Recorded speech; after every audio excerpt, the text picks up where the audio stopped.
ஆண்டவரும் உலக இரட்சகருமாகிய இயேசுவின் நாமத்தில் உங்கள் அனைவருக்கும் வாழ்த்துக்கள்.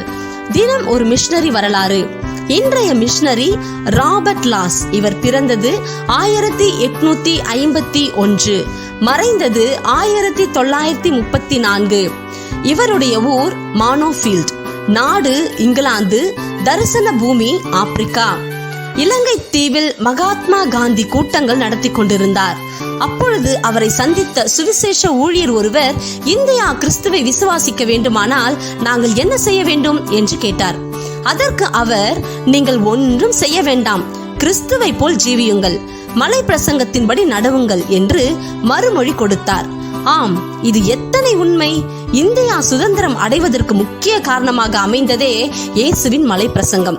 இயேசு காட்டிய இப்பாதையில் நடந்தால் நாம் சுவிசேஷத்தின் வாயளவில் பேச தேவையில்லை, வார்த்தைகள் இல்லாத செயல்களே மிகுந்த பயனளிக்கும். டேவிட் லிவிங்ஸ்டனின் வாழ்க்கை வரலாற்றை வாசித்த ராபர்ட் லாஸ் தன்னை மிஷனரி பணிக்கு அர்ப்பணித்தார். ஆப்பிரிக்க காடுகளில் வாழும் நாகரிகமற்ற மக்களை இயேசு கிறிஸ்துவின் சிலுவை நண்டை அழைத்து வர தன்னை ஒப்பு கொடுத்தார்.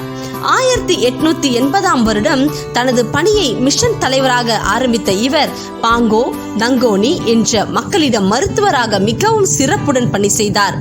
இவர் மருத்துவ பணி மட்டுமல்லாமல் நூற்றுக்கணக்கான பள்ளிகளை ஆரம்பித்தார். மேலும் மிஷனரி மாதாந்திர இதழையும் வெளியிட்டார். அம்மக்களின் மொழியில் வேதாகமத்தை மொழிபெயர்க்கும் பணியை சிறப்புடன் செய்தார். 1894 ஆண்டு ஆசிரியர்களுக்கான பயிற்சி நிலையங்களையும், போதகர்கள், சமூக சேவகர்கள், சிறு தொழில் புரிவோர்கள் போன்றவர்களுக்கான தனித்தனி பயிற்சி மையங்களையும் ஏற்படுத்தினார்.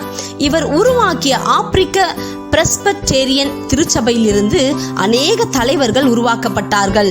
52 வருடங்கள் ஆப்பிரிக்க நாட்டில் சேவை செய்த இவர் 60,000க்கும் அதிகமான கிறிஸ்தவர்களையும் 13 அபிஷேகம் பண்ணப்பட்ட போதகர்களையும் உருவாக்கி வெற்றியுடன் தன் பணியை நிறைவு செய்தார்.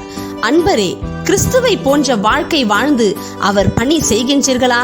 கர்த்தர் தாமே உங்கள் அனைவரையும் ஆசீர்வதிப்பாராக. ஆமென்.